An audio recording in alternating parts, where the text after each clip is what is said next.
Mrs. Irene Obum-Neme, a pregnant woman and the wife of Stephen Obum-Neme Nwosu, who was allegedly shot dead on Valentine's Day around Amufi Junction along Benin Agbo Road in Benin City, the Edo state capital, has cried out to well-meaning individuals and civil society organizations to help her prevail on President Bola Ahmed Tinubu, the Chief of Defense Staff, General Olufemi Oluyede, and the 4th Brigade of the Nigerian Army to bring the suspected murderer of her husband to justice, stating that she has no knowledge if the soldier who allegedly committed the murder is actually being prosecuted, saying, till date, the family has no information about the identity of the alleged killer or any legal action taken by the military authority to make the killer soldier face full wrath of the law, adding that the corpse of her husband has been in the mortuary since the incident occurred on February 14, 2026, because the family believed if the husband is buried,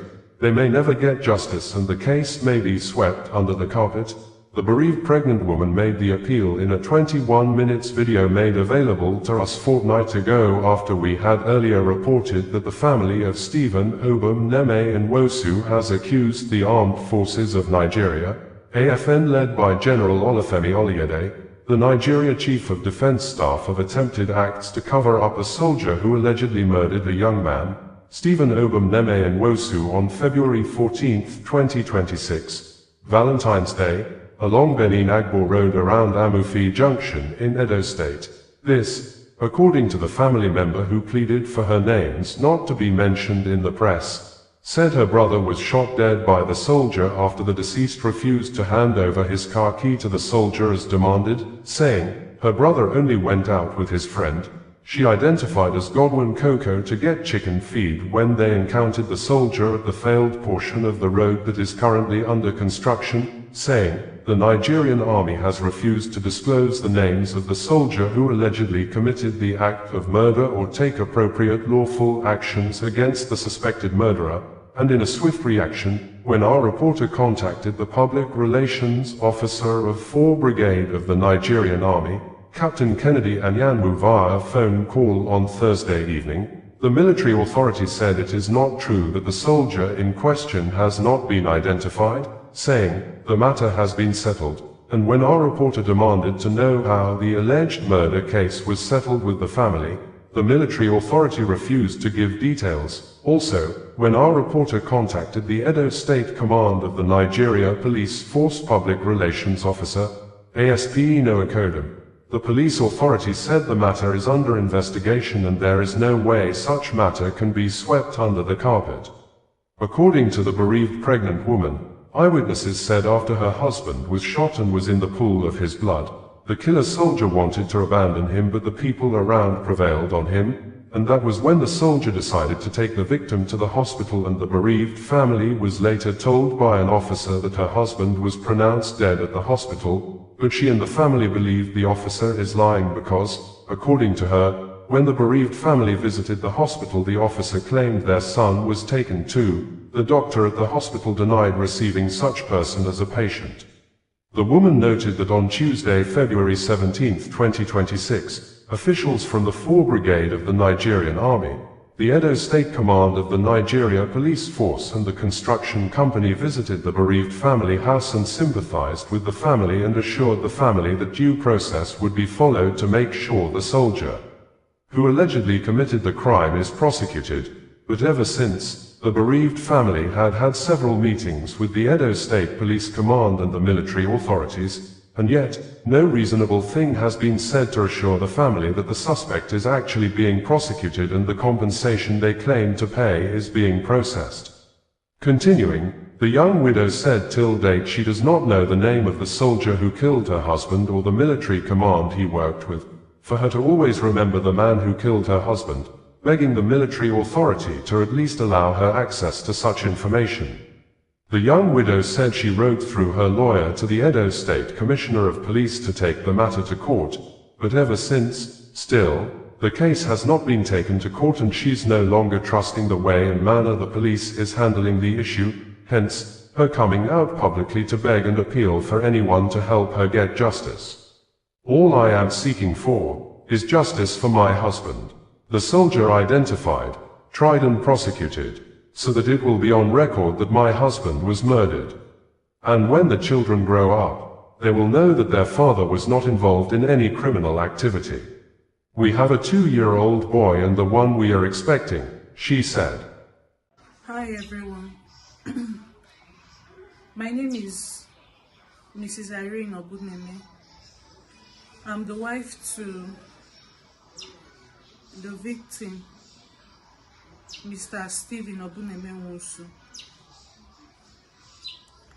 I'm here to plead to any relevant agency that can help me to seek justice for the extrajudicial killing of my husband on the 14th of February 2026.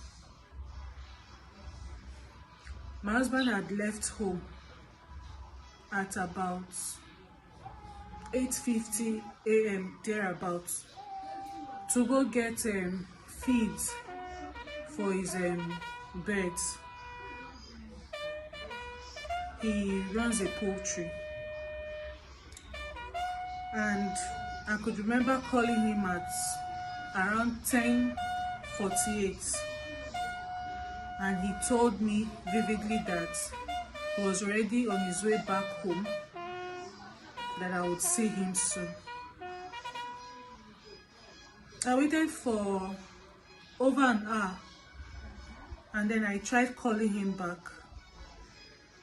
It rang at the first dial, and when I tried again,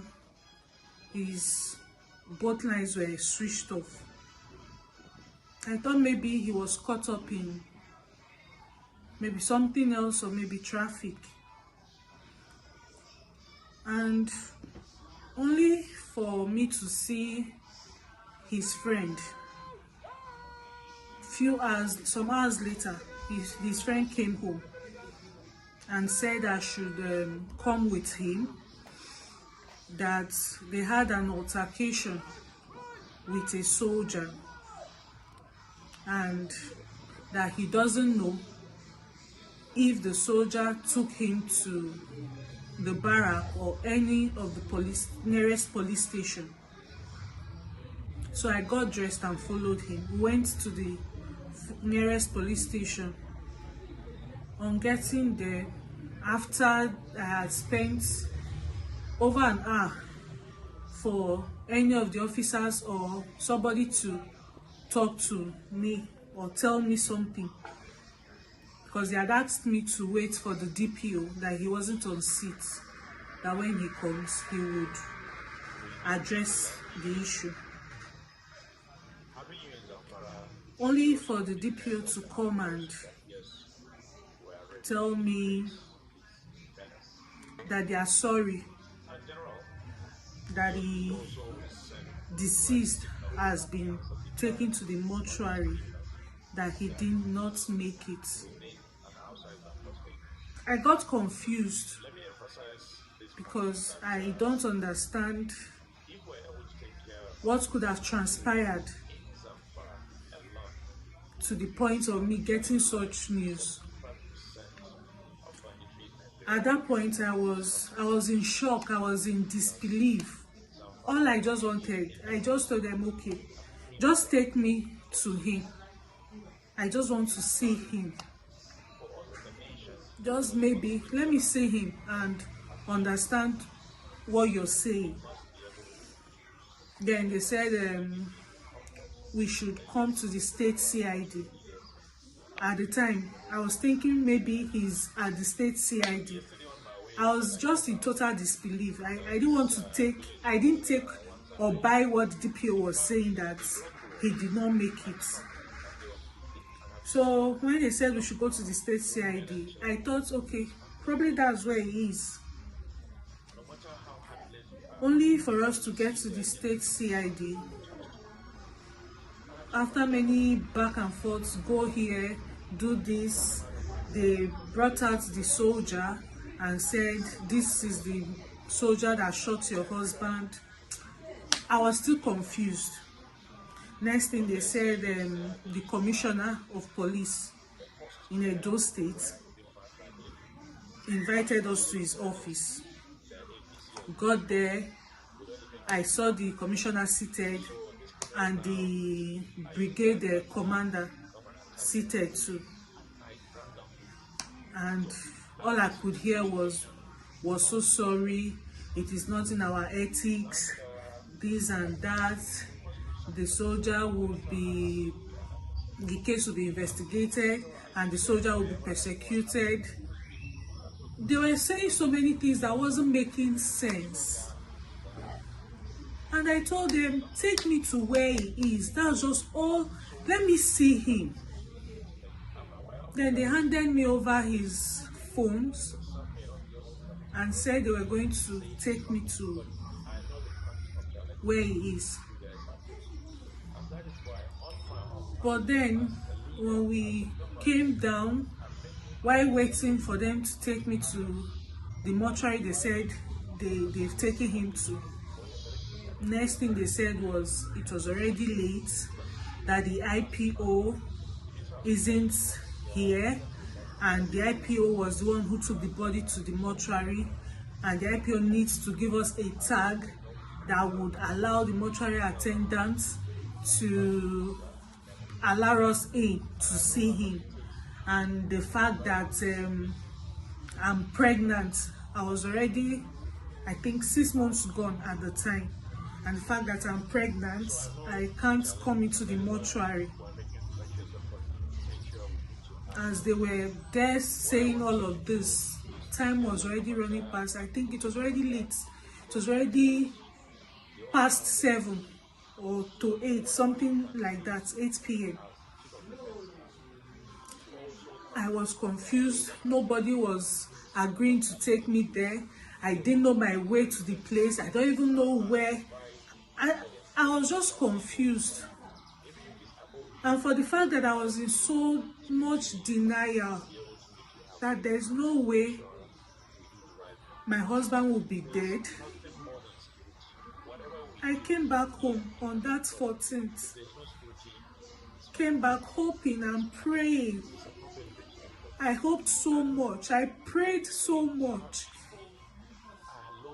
that it should just be a dream, a nightmare, or maybe even a prank, or it should just let there be a miracle. I prayed, I hoped for a miracle, that by morning, which was on the 15th of February, that I will be told he came back, that I will be told probably they noticed life still in him and then they rushed him to the hospital. I prayed, hoping. And then on the 15th, that was on a Sunday, around 10 a.m., I went back to the police station. At the time I had informed my parents and some family members. So we went to the police station. The officers there said the IPO went to church. We had to wait for the IPO to come back from church, this and that. While waiting, I got angry, and then I met the officer there and said, call the IPO. This is something we'll just sit and be waiting around for the IPO to come anytime before they will take us to the mortuary. They said they deposited his body. Call. Let them tell us how we'll go about it. If it means the IPO having to speak with the mortuary attendants to let us in or something. That was when the officer then made the call to the IPO. And then they said we could go to the mortuary. Getting to the mortuary, I was not allowed in. My family members got in and they were showed his body. And they came out to tell me that truly my husband was gone. My whole world crumbled. My whole world crumbled. Even at that, I still didn't believe it. I still hoped that it can't be. I still hoped and prayed that there was no way my husband was going to end like that. There was no way my husband's life was going to end like that. I still hoped, I still prayed. I was still in denial. This month of May would make it 3 months. I have been in denial. I have been in total shock. And for the fact that I have not seen him, I haven't come to terms that he's gone. After that day, I asked questions. His friend said they were already close to the house. For the fact the highway that leads to our residence is under construction. So they didn't know the other lane was blocked because they didn't block it at the entrance. So they came in to the other lane.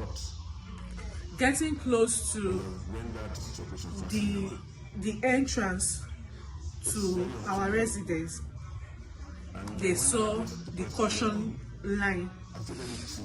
His friend was the one driving. My husband didn't go out with his car.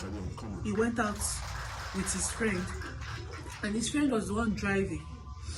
So when they saw the caution line, he tried to reverse the car to make a turn and use the other lane that they had left for motorists who were coming and going to use.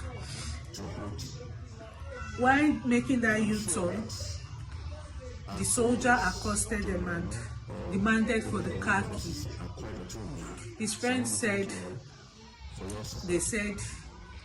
he told the soldier, sorry, we didn't see it on time. Besides, I was already turning to go join the other motorist. And then he ignored the soldier and completed the turning, only for him to sight the soldier from his side mirror on a bike, chasing their car, shooting at the car that they drove, and they panicked. He said he and my husband panicked. For the soldier to be shooting at the car, they panicked. And then ended up parking the car at a fuel station that wasn't operating. As the parked, he came down. He said, my husband's friend said, my husband came down first, was running. He came down, and then my husband stopped running. And for the fact that I've known my husband for a long time, I've known him to be someone that wouldn't run in that situation. For the fact that he knows he has done no wrong, he wouldn't. I'm sure that was why he stopped. I'm sure that was why he stopped when he realized I hadn't done any crime. I hadn't done anything wrong. Then why run? And when I think about it, I wish he kept running. I wish he did stop. I wish he knew the soldier was going to shoot, to kill. I wish he had continued running. But then he stopped, and his friend ran past him and escaped. And the eyewitnesses at the scene said when the soldier came to him, he was telling him that he wasn't the one driving. He had told his friend to pull over, let them know the issue, why the soldier will be shooting at the car. But they panicked. that they have done no wrong. So why shoot at them like that? And then the soldier shot him. So after he had shot at my husband, he made to leave him there in the pool of his own blood. But then eyewitnesses accosted him and said he can't leave him there. That was when he took him and said, the officer said, the soldier said he took him to a hospital and the doctor confirmed him dead. That was when they now took him to the police station and from there to the mortuary. But when we went to the hospital to ask, the doctor said he cannot remember any victim or any patient that was brought in, a wounded a gunshot to dead patient that was brought in, that he can't remember having such case in his hospital on the 14th of February. And since then, the events on the 17th, on a Tuesday, the Commissioner of Police, the Brigade General, the 4th Brigade General in Edo State, and representatives from the Bini Asaba Concession Construction Company, they paid a condolence visit. They visited the house, said, sympathized with the family, and assured us that due process will be taken to see that the soldier is persecuted. And they assured that he was still in the police custody. So we believed them, and ever since then it's been one meeting or the other, because they also agreed to compensate the family for the loss, even though I know that there is no amount of compensation that would ever replace my husband, that would ever make up for his death.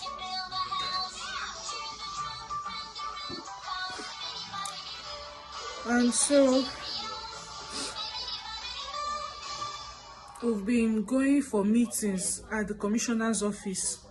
We've had about 3 meetings at the commissioner's office, and till date nothing reasonable has been said. No moves has been made to assure us that they are keeping to their words of making sure the soldier pays for his crime. Up to date, I don't know the name of the soldier. I don't know the command he was sent from. Nothing. And these are things I asked for closure. At least let me know his name, of the name of the man who killed my husband. But they've denied me that right. Okay. I said, I've sent a letter to the Commissioner of Police. Take this matter to court. It's been over a month. The lawyer sent out that letter. Take this matter to court. Until date, nothing has been done. That is why I've come out to plead, to beg that anyone that can help me should please help me. All I'm seeking for is justice. All I'm seeking for is justice for my husband. That is all I'm seeking for. Justice for my husband. The soldier identified. The soldier tried. And let it be on record that my husband was killed, that my husband was murdered. So that when our children grow, we have a 2-year-old son and another that I'm expecting. I want them to grow and let it be on record that their father was not involved in any criminal activities. I want them to grow and have it on record that their father was killed, was murdered by a soldier. I want them to grow and let it be proof to back up the story that I tell them. I want them to grow and know that yes, well, the soldier who shot their father was punished. Papa, stop. That is why I'm begging anybody, anyone that can help, to see that we seek justice and we get justice. Should please come to my aid. Thank you.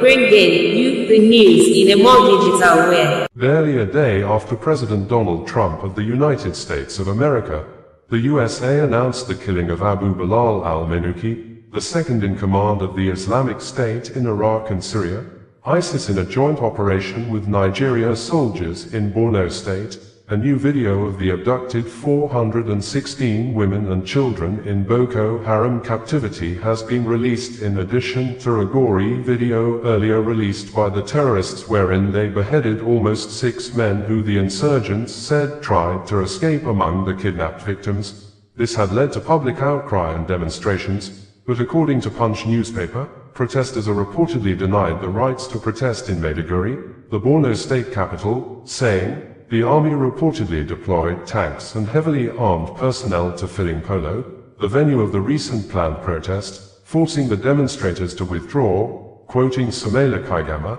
leader of the protesters, as saying, the atmosphere created by the military deployment made it impossible for citizens to continue with the demonstration, that the development is deeply disturbing in a constitutional democracy. It may be recalled that we had reported that President Bola Ahmed Tinubu of Nigeria may have kept mute since more than 48 hours. A faction of the Boko Haram terrorists showed off 416 people, mostly women and children, kidnapped and held hostage when the members of the Jama'atu Ali Sunnah Liderawati wal Jihad, JAZ, launched a large-scale combat actions between 4th to the 6th of March 2026 against the men of the Armed Forces of Nigeria, AFN, overran the Africa country military base at Ngosh, killing several soldiers, a figure the Nigeria Authority disputed to be 14 after several reports indicated that more than 40 soldiers were killed during the attack, in addition to more than 100 civilians including Chief Imam of Ngosh alongside the community elders killed during the coordinated attacks that lasted days at Ngosh community in Gwoza local government area of Borno State.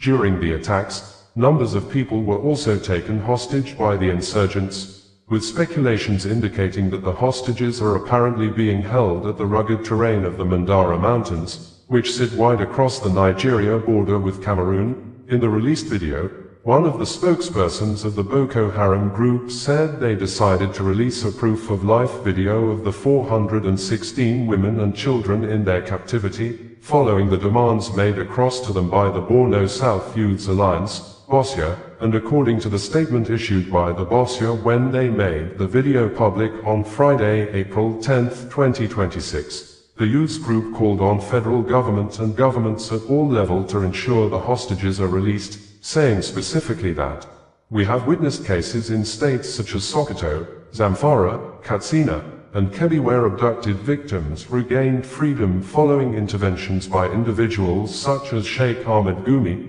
We therefore expect equal urgency and commitment in addressing the plight of the Ngosh victims. No region or group of citizens should be treated with less priority." In one of the recent videos sent by the Boko Haram terrorists to the Borno Youths Group, the group said, "Borno South Youth Alliance, Bosya, yesterday, now some days ago, at about 5:18 p.m., received a disturbing video showing the execution of about 4 to 5 men, both old and young, who reportedly attempted to escape from Jazz, Boko Haram captivity.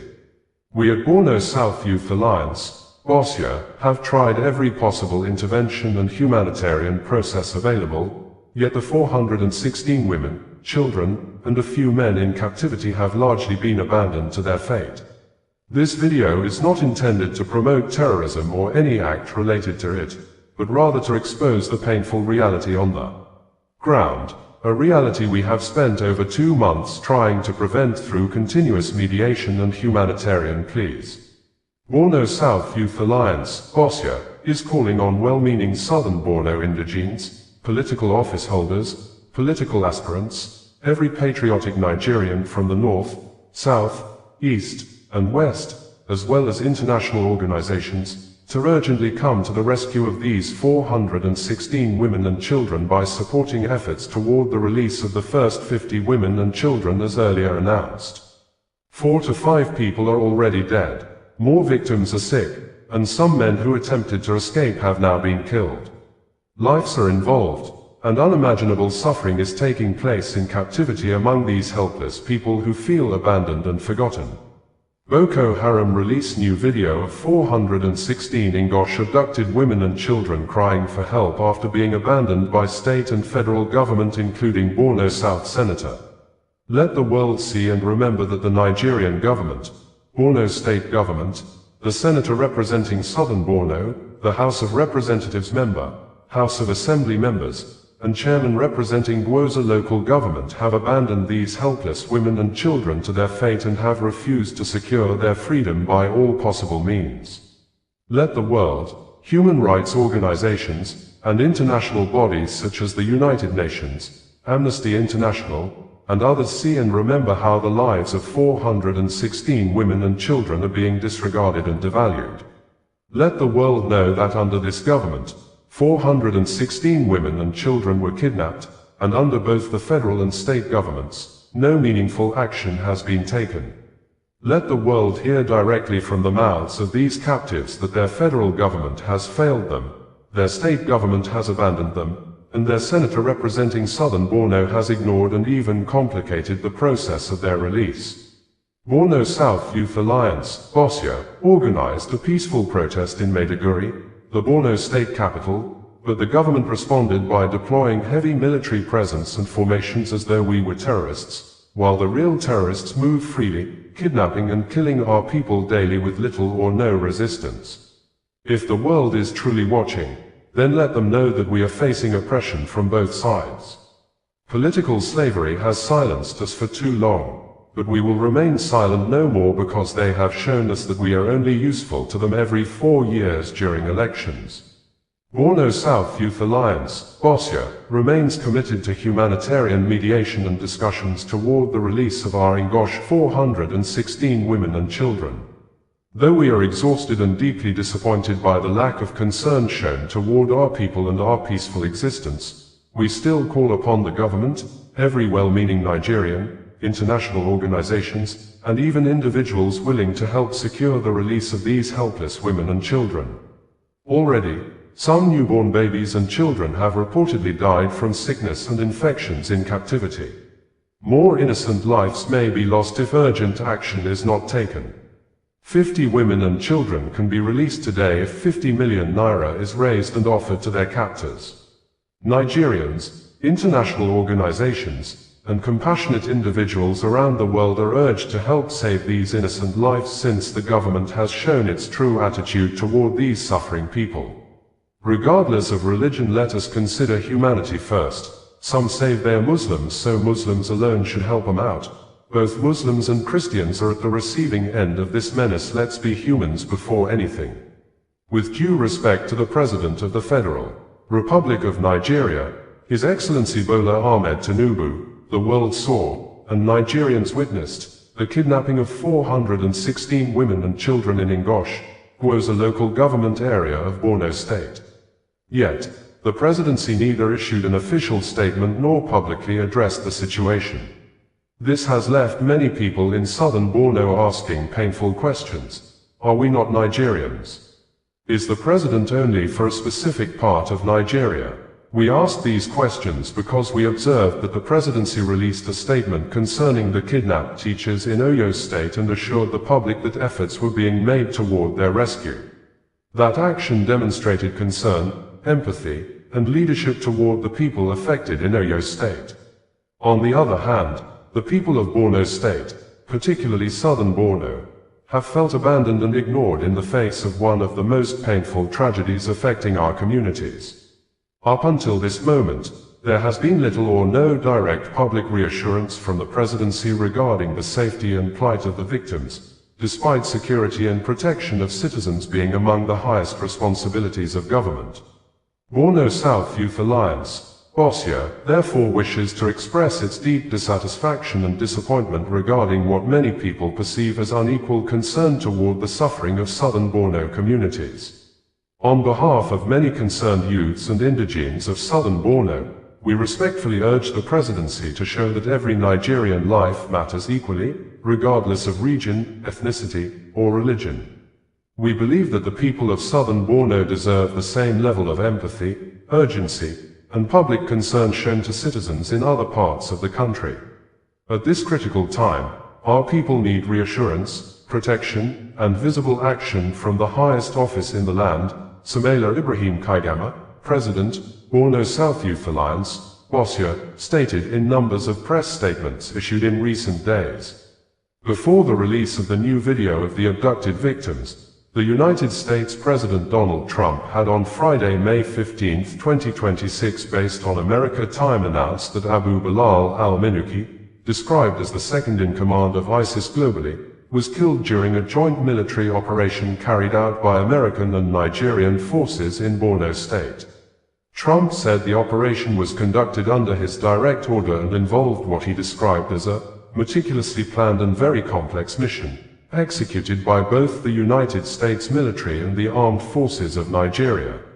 According to Trump, the targeted operation successfully eliminated al-Minuki, whom he called the most active terrorist in the world. He revealed that the ISIS commander had been hiding in Africa while allegedly coordinating activities linked to global terror operations. Tonight, at my direction, brave American forces and the armed forces of Nigeria flawlessly executed a meticulously planned and very complex mission to eliminate the most active terrorist in the world from the battlefield, Trump stated. The American president further claimed that intelligence sources closely monitored the ISIS leaders' movements before the operation was launched. He thought he could hide in Africa, but little did he know we had sources who kept us informed on what he was doing, Trump added. Trump also praised the Nigerian government for cooperating with the United States during the mission, saying the partnership played a major role in weakening ISIS operations globally. With his removal, ISIS's global operation is greatly diminished. Thank you to the government of Nigeria for your partnership on this operation.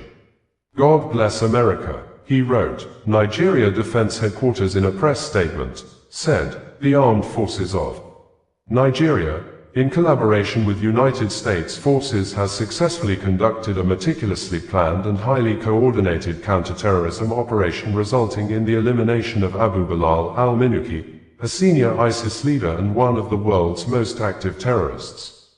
The precision operation was the result of our recently formed US-Nigeria partnership and intelligence sharing efforts. Together, we have disrupted a violent terrorist network that endangered Nigeria and the broader West African region. Our efforts represent a major breakthrough in ongoing efforts to combat terrorism and violent extremism in Nigeria, the Lake Chad Basin, the Sahel region and globally. Abu Bilal al-Minuki was a key ISIS operational and strategic figure who provided guidance to ISIS entities outside Nigeria on matters relating to media operations, economic warfare and the development and manufacturing of weapons, explosives and drones. His death removes a critical node through which ISIS coordinated and directed operations across different regions of the world. Intelligence further indicates that, as recently as February 2026, Minuki may have been elevated to the position of head of the General Directorate of States, placing him the second most senior leader within the ISIS global hierarchy. Prior to this, Minuki served in 2023 as the Nigeria-based Al-Furqan GDP Office Emir, overseeing ISIS-linked operations across the Sahel and West Africa, including attacks against civilians, particularly ethnic and religious minority communities. The terrorist leader also maintained long-standing operational ties with ISIS West Africa and was linked to the 2018 Dapchi kidnapping of over 100 schoolgirls. Intelligence records further show that between March 2015 and early 2016, he facilitated the movement of fighters to Libya in support of ISIS operations in North Africa. Before pledging allegiance to ISIS in 2015, Minuki was also recognized as a prominent leader within Boko Haram. The armed forces of Nigeria reiterate that this successful operation demonstrates Nigeria's unwavering resolve to confront terrorism and deny extremist groups the ability to threaten national, regional and international security. The operation equally underscores the importance of our Nigeria-United States collaboration, intelligence sharing and coordinated military action in defeating transnational terrorist networks. The Defense Headquarters commends the gallantry, professionalism and dedication of all personnel involved in the operation and appreciates the continued partnership and support of United States forces in the collective fight against terrorism. The armed forces of Nigeria remain steadfast in ongoing operations aimed at dismantling terrorist infrastructure, protecting civilians and ensuring lasting peace and stability across the nation and the wider region. Major General Sumaila Uba, the Director, Defense Information stated this on May 16, 2026. In a follow-up updates, the Defense Headquarters also stated that the Defense Headquarters wishes to provide clarification following emerging public discourse regarding the recent neutralization of a high-profile terrorist commander, Abu Bilal al-Minuki, during a joint operation with the United States Africa Command on the 16th of May 2026. Certain media reports referencing a similar operation in 2024 have mentioned the elimination of a terrorist commander bearing the same name. This has understandably generated questions about the identity of the individual recently neutralized. It is important to state that within the Northeast region and across the Lake Chad Basin, the use of similar or identical names, aliases and nom de guerres is common among ISWAP and Boko Haram terrorists. This is essentially part of their indoctrination program, which is aimed at deliberately obscuring identities. This fact has been established over the years in the course of counter-terrorism operations in the northeast of Nigeria. The Abu Bilal al-Minuki eliminated on the 16th of May 2026 has been positively identified through human intelligence and technical surveillance as a senior global operative within the Islamic State network, with direct links to international terrorist coordination, funding and operations across the Sahel. There is therefore no ambiguity in his identity. The strike is a significant milestone in our counter-terrorism efforts. The armed forces of Nigeria, in partnership with the United States, remain committed to dismantling terrorist networks and will continue to provide verified information through official channels. The general public and the media are please urged to rely only on these sources to avoid confusion from coincidental name similarities. On May 19, 2026, the Nigeria military said, the Defense Headquarters wishes to announce major successes in continuing counter-terrorism operations in close coordination with United States Africa Command against ISIS terrorists in northeast Nigeria. It will be recalled that the joint strikes started a few days ago. As of the 19th of May 2026, assessments indicate that 175 ISIS terrorists have been eliminated from the battlefield. The joint strikes have resulted in the destruction of ISIS checkpoints, weapons caches, logistical hubs, military equipment and financial networks used to sustain terrorist operations. The operations have also resulted in the elimination of several senior ISIS leaders, including Abu Bilal al-Minuki, one of the most significant ISIS operatives in the world.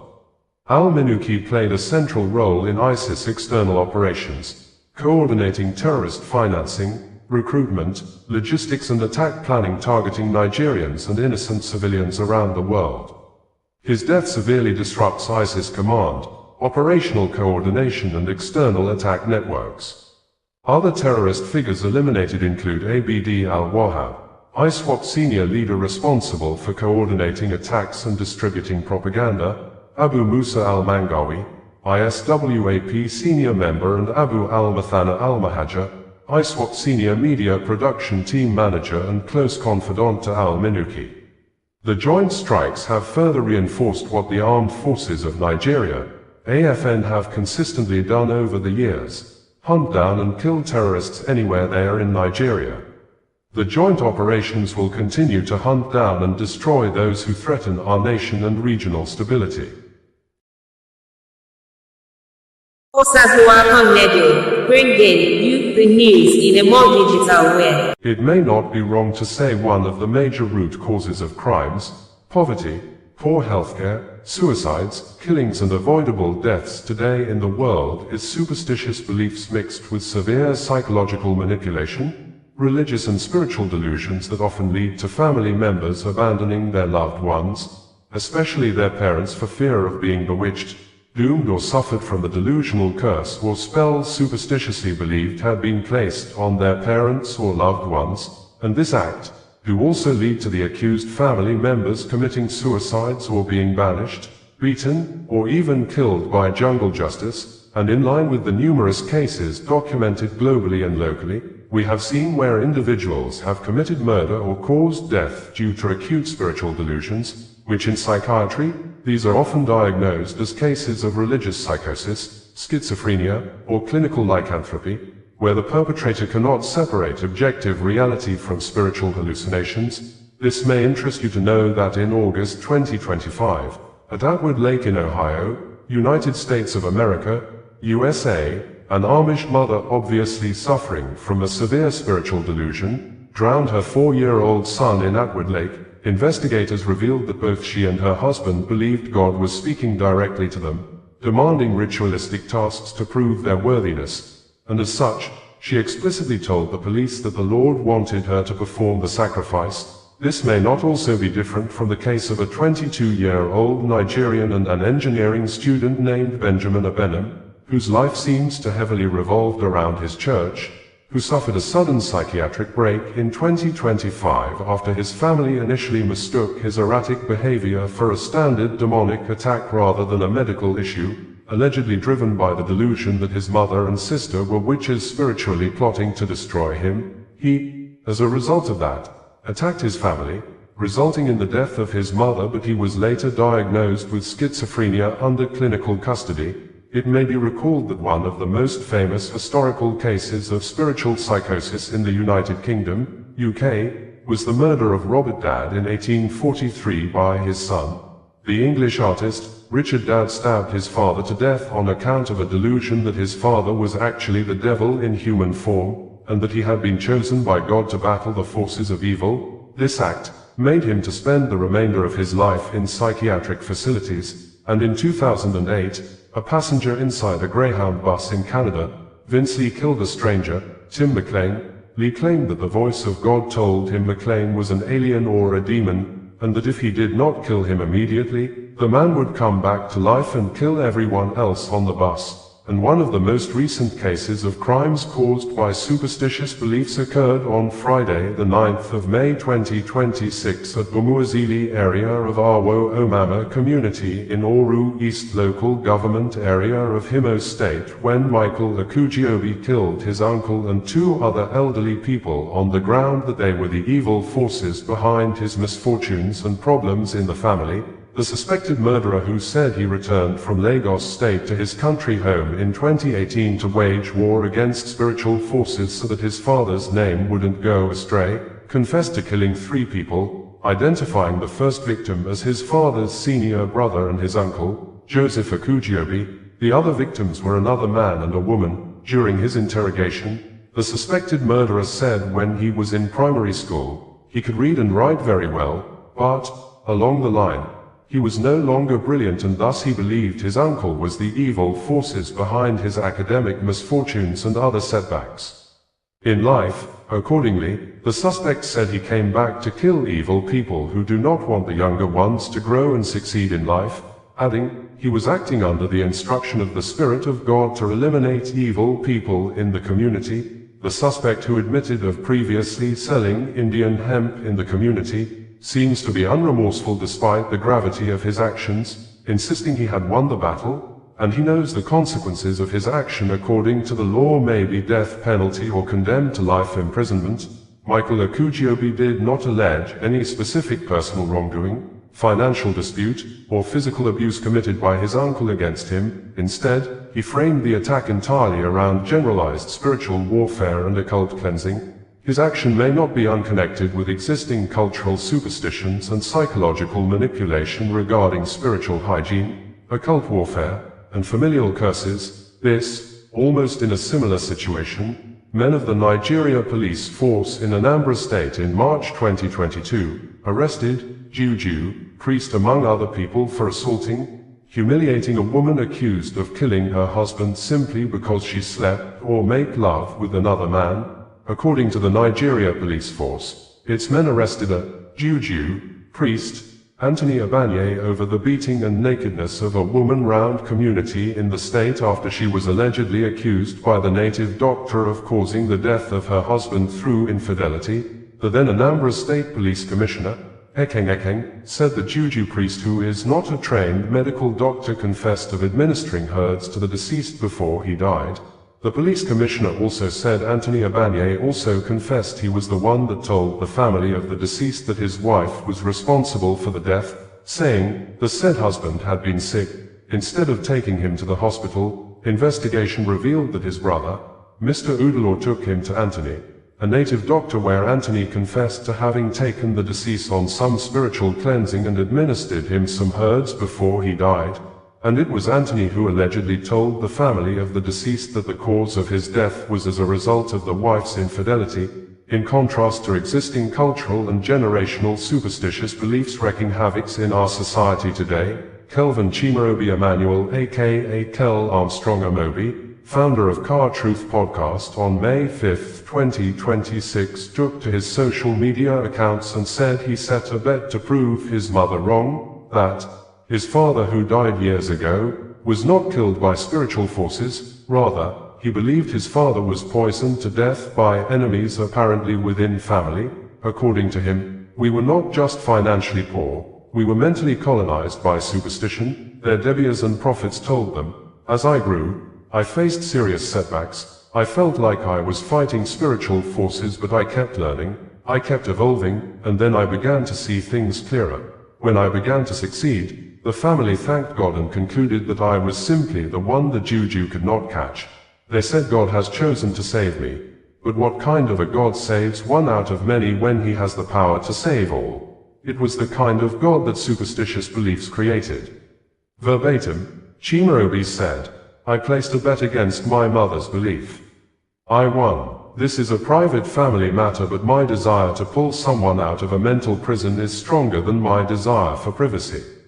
So I will share. I was born into poverty. Not the soft kind, the cruel kind, the multi-dimensional kind with different faces and different names. No one in my entire family's bloodline ever owned a car. No one had meaningful wealth. No one attended university. No one held any position of consequence. No one ran a thriving business or understood how wealth is created. They had all sat on the passenger's seat of survival and driven by their beliefs that wealth was beyond them. We were not just financially poor. We were mentally colonized by superstition. I was born into it. When my father died, I was a very little boy. The family consensus was that enemies had spiritually killed him, but I believed he was simply poisoned. They also believed those same enemies had locked the destinies of his children, ensuring none of us would amount to anything. The Debias and prophets told them. My two older brothers believed it. My mother believed it. Everyone believed it, except one rebel, me, and my rebellion was not even a sophisticated one. I did not have the theology or the philosophy to argue against it. I was just a stubborn little nobody who refused to accept that anything had the power to trap him. That was the whole arguments. Pure, irrational stubbornness. As I grew, I faced serious setbacks. I felt like I was fighting spiritual forces, but I kept learning. I kept evolving, and then I began to see things clearer. When I began to succeed, the family thanked God and concluded that I was simply the one the Juju could not catch. They said God has chosen to save me. But what kind of a God saves one out of many when he has the power to save all? It was the kind of God that superstitious beliefs created. That is when I sat my mother down. I told her plainly that no Juju is fighting this family. What we are fighting is a generational curse born out of ignorance. Ignorance of how wealth is created. There is nothing spiritual about it. The enemy has no name and no face. It does not exist. She laughed, said I was still a child in this area, regardless of how far I had traveled or how much I had seen. I said, fine, let us bet. If I was simply lucky to escape, then luck cannot be replicated. So I will take the last-born son, raise him the way a father would, and pour everything I know into him. If he also succeeds, you will accept that the chain was never Juju. If he does not, I will concede. She agreed. I unofficially adopted my little brother when he was very young. I emptied myself into that boy, equipped him with profitable skills. Today he is a big boy, makes good money for himself, sponsoring himself in university, building his own life. The Juju could not catch me. It could not catch him either. I won the bet. My mother now understands. The chain was never a curse. My forefathers were not cursed men. They were noblemen. They were simply men who believed a story that made them powerless, and they passed that story down like an inheritance. The chain was the belief. I share this because many of you reading this are still inside that same battle, fighting invisible enemies, collecting evidence for a war that only exists in your interpretation of events. And the evidence feels real because you are refusing to analyze your situation critically or do anything differently. In my family, those who still hold on to the superstition are still making the same mistakes and blaming invisible forces. Those of us who stopped believing it blame only ourselves when we fail. That accountability is not punishment. It's a real responsibility. And responsibility is the road to the life you want. If you can defeat the superstition living in your own head, you can defeat anything outside of it. Okay, now, look up. What is your name? My name is Michael Akudnobi. I'm from Umezali Haumama, Oris local government. Okay, what is your handwork? My handwork in Igbo land, since I come to Igbo land since 2018, I buy palm kernel. You buy and sell palm kernel? Yes, no, but when I come back the first time from Lagos, what I'm doing, I sell India hemp. Oh, you sell India hemp? Yes, in my village. Ah, okay. Now, are you married? When I was selling that India hemp, I am married. I leave my wife in Lagos and insist that I want to go to my father's land to make my father's name not to go astray. My father gave birth to 8 boys. Inside those 8 boys, I am the only one that come back to my father's land. Yes, sir. Okay. 3 days ago, you killed 3 people. On Friday. On Friday? Yes, evening. Okay. You killed 3 people. People. What are the names of those 3 people you killed? Yes, sir. The number 1 person I killed in the same building with me is my father's senior brother. His name is Joseph Akudnobi. The second person? The second person, when after I killed the man, I went outside to go and look for EPA around the vicinity in my building. All the people in the vicinity now started running for me. I now see one of my chairman, Umunadi chairman, his first son. My Umunadi chairman, his first son. He now see me, he want to run. And I tell him, come here, are you mad? Since you know me, have you run before? He said, no. Why did you see me now that you want to run? He said, Dede, I will give you obara. I said, it's true. I have won the battle. Since I have won the battle, I have no more fear to human being again. Come inside here, and I take it inside that place where they are charging a phone. Everybody that is there have run.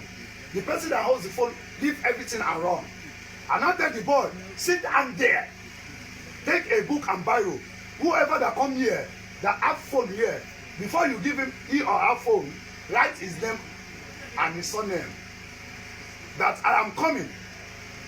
And now move straight out from that place. Me, I want to go to Amemeri. The Spirit of God now directs me back to Umeme. I now started going down to Umeme. As I was going down to Umeme, I was giving God glory and honor for Him to set me free. No, you are going far. What happened, you had to kill the second person. That's what I want to say. That is that same thing I'm saying. That. Okay. As I was going to Umeme, one old woman come and stop me. Babylon, what is happening? I say, you wicked woman, why are you asking me such question? Go away from here. As I push the woman has somersault. As a somersault, I want to leave the woman. The spirit that come back to me. That woman is an evil woman. Kill her. I not kill her. What did you use to killing her? With a stick or with hand or with what? Hand. I don't use anything to touch that woman. It's only hand I used to kill her. Your hand? Yes. You were giving her blows? Yes, I was just eating her with blow. And she died? That's how she died. What of the third person? The third person, Mr. Sirin Obo. Sirin Obo? Mr. Sirin Obo. Is he? He used to shoot gun in the barrier. Okay. What made me to attack him also is the Spirit of God that tell me that that man also is a bad person, that I should get him down. And I chase him, I get him down. I was beating with my hand. He says I'm knocking on a rock. I now see the object with him. I now collect the hammer and knocking his head. That is the way he died. Okay. So you said that the Spirit of God asked you to kill the evil ones that don't want none shall go to succeed. Okay. The Spirit of God was controlling you. Yes. Was telling you what to do. Yes. And you killed them under the control of the Spirit of God. Yes. So the Spirit of God empowers you or directs you to murder people. Daddy, before this thing started, when I go to market on Friday, are you hearing me, Daddy? When I go to market on Friday, I buy my palm kernel. After me buying my palm kernel, on Wednesday there is a man that called me on phone that told me that he wants me to buy palm kernel for him. And I told him I'm not going to buy palm kernel from you. Come on, dog. Don't decide. And I tell you, I will not buy palm kernel for you. That I have a master in Afawa. That my master bought me market last time. Let me ask you. Yes, sir. Do you have misunderstanding with these 3 people you killed before? It's only one person I have misunderstanding with. Which of them? The first one I killed in my father's house, the one that senior my father. That's the only witch man I have problem with. What was your problem with him? Since in my childhood, when I was in primary school, I can read and write very well as a business student. Unfortunately, along the line going to school, in my parents' school, I could not able to read again. I cannot able to spell again. I was not burdened with my life, struggling with my life since then. That what happened? Me, a brilliant boy in school, I read while I write very well. What now happened? That I am not able to read again. Along the line, I have a problem with my professor in school, in private school in Lagos. Is your mother still alive? Yes, sir. What of your father? Is he? My father is late. I am the one that make my brothers bury my father in this village. They want to bury my father in Lagos. So, having killed these 3 people now, what is your, how do you see what you did? Daddy, what I did is diabolic.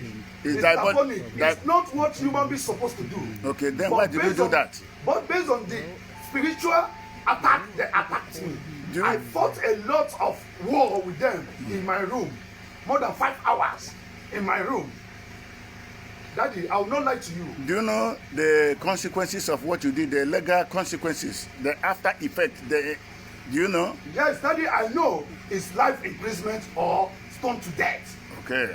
Daddy, when I have an encounter of spiritual attack, when I come back from my market, after me and the man have again, my wife was there. They had the conversation I have with that man that is calling me on phone. That the man said he's going to buy me pancane, 1,300. Meanwhile, my master in the market, what he buying me market, his last market, he bought me 1,002. Okay, I will come again. Eh? So you have confirmed that you have confessed on your own. You ran away after murdering these people. Yes, I ran Later away.